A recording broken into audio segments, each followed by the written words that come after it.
देख रहे हैं हल्ला बोल टीवी और मैं हूं आपके साथ सुरभि। सीबीआई ने शंभू गर्ल्स हॉस्टल मामले को लेकर पटना की दरोगा रीना कुमारी से लगभग 3 घंटे तक पूछताछ की। आखिर कौन है ये दरोगा रीना और ये पूछताछ उनसे क्यों हुई है, इसके बारे में विस्तार से बताएंगे हल्ला बोल टीवी के संपादक दीपक शर्मा। देखिए, पटना के शंभू गर्ल्स हॉस्टल में जो नीट छात्रा की मौत हुई है संदिग्ध हालत जी, इसमें चित्रगुप्त नगर थाना की दारोगा रीना कुमारी को सीबीआई ने सीबीआई ऑफिस पटना में तलब करके 3 घंटे तक पूछताछ की। वहां की थानेदार एसएचओ थी रोशनी कुमारी और एसआई रीना कुमारी। रोशनी कुमारी के सस्पेंड होने के बाद शंभू गर्ल्स हॉस्टल कांड की जिम्मेवारी संभाल रही जी।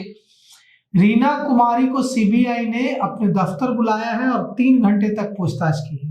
दारोगा रीना कुमारी से कई तरह की जानकारी ली और सीबीआई की टीम ने सिर्फ रीना कुमारी से पूछताछ नहीं की है, और भी कई दूसरे पुलिस अधिकारियों से पूछताछ की है, लेकिन रीना कुमारी से 3 घंटे जानकारी ली जी। चित्रगुप्त नगर की दारोगा रीना कुमारी नीट छात्रा के मौत की गुत्थी सुलझाने के मामले में सीबीआई के लिए अहम क्यों है? इसलिए अहम है क्योंकि सीबीआई ने जब रीना कुमारी को 3 घंटे तक जानकारी ली है तो रीना कुमारी ने कई जानकारी ऐसी दी है जो सीबीआई के काम की हो सकती है जी। क्यों? क्योंकि रीना कुमारी सेकंड एसएचओ है। रोशनी कुमारी वहां की एसएचओ थी, थानेदार थी, और रीना कुमारी सेकंड एसएचओ के पद पर तैनात थी जी। तो जब वहां की थानेदार एसएचओ रोशनी कुमारी को निलंबित किया गया तब केस के इन्वेस्टिगेशन की कमान रीना कुमारी को सौंपी गई थी और रीना कुमारी ने फाइलों को देखा था, केस के एविडेंस को देखा था और सीबीआई यह जानना चाहती थी कि क्या क्या ऐसी चीजें हैं जिसके बारे में रीना सीबीआई को बताना चाहती है। इसीलिए चूंकि रीना केस की हर बात से वाकिफ थी, इसलिए सीबीआई ने रीना कुमारी से, जो दारोगा है, सेकंड एसएचओ हैं, उनसे पूछताछ की 3 घंटे तक और जानकारी ली जी। रीना कुमारी चित्रगुप्त नगर की थाना इंचार्ज रोशनी कुमारी के बाद दूसरे नंबर पर थी, सेकंड एसएचओ थी। लापरवाही के आरोप में वहां की जो एसएचओ है रोशनी कुमारी, उन्हें वरिष्ठ अधिकारियों ने निलंबित कर दिया था जी हाँ। इसके बाद थाना इंचार्ज रोशनी कुमारी के निलंबित होने के बाद जांच की जिम्मेदारी रीना कुमारी ही संभाल रही है।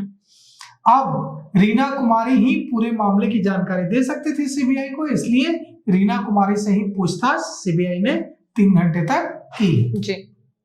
और चित्रगुप्त नगर में जब रोशनी कुमारी की जगह जब नए थाना इंचार्ज की पोस्टिंग हुई तो रीना ने ही पूरे मामले को हैंड ओवर किया था। अब सीबीआई यह पड़ताल करने की कोशिश कर रही है कि केस की शुरुआती जांच में कहां चूक हुई।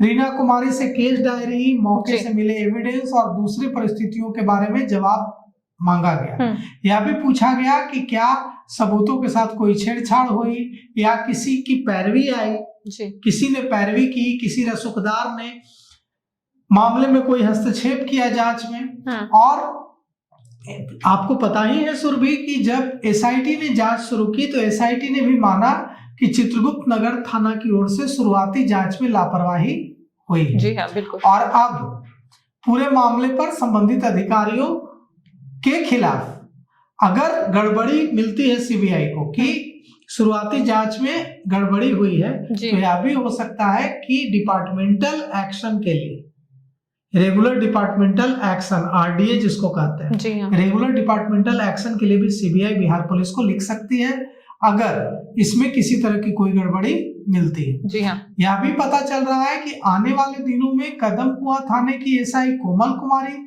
राघवेंद्र कुमार और विपुल कुमार जैसे पुलिसकर्मियों से भी पूछताछ सीबीआई कर सकती है और उनसे अलग अलग तरह के सवाल पूछे जा सकते हैं ताकि यह पता चल सके कि क्या शुरुआती जांच के दौरान पुलिस पर किसी तरह का कोई दबाव पड़ा था या लापरवाही हुई या क्या हुई। तो सीबीआई बहुत ही तेजी से काम कर रही है और उम्मीद करते हैं कि इस मामले में जल्द ही सच सामने आ जाएगा जी। आज सीबीआई की टीम ने जहानाबाद के पतियावा से, जो नीट छात्रा का भाई है, उसको भी पूछताछ के लिए लाया है, उसके मोबाइल को भी जब्त किया है और उससे पूछताछ की गई जी हाँ। रोशनी कुमारी जो कि चित्रगुप्त नगर की थानेदार जी थे हाँ। उससे भी पूछताछ हुई है। अब देखिए इस मामले में क्या कुछ निकलकर सामने आता है। जी, चित्रगुप्त नगर थाने की जो सेकंड एसएचओ है रीना कुमारी, उनसे सीबीआई 3 घंटे तक पूछताछ की, क्योंकि जब रोशनी कुमारी को वहां से निलंबित किया गया था तो रीना कुमारी ही शंभू गर्ल्स हॉस्टल मामले को देख रही थी। इसको लेके आपकी क्या राय है हमें कमेंट करके जरूर बताएं। फिलहाल इस पेशकश में इतना ही। तमाम खबरों के लिए देखते रहे हल्ला बोल टीवी। धन्यवाद।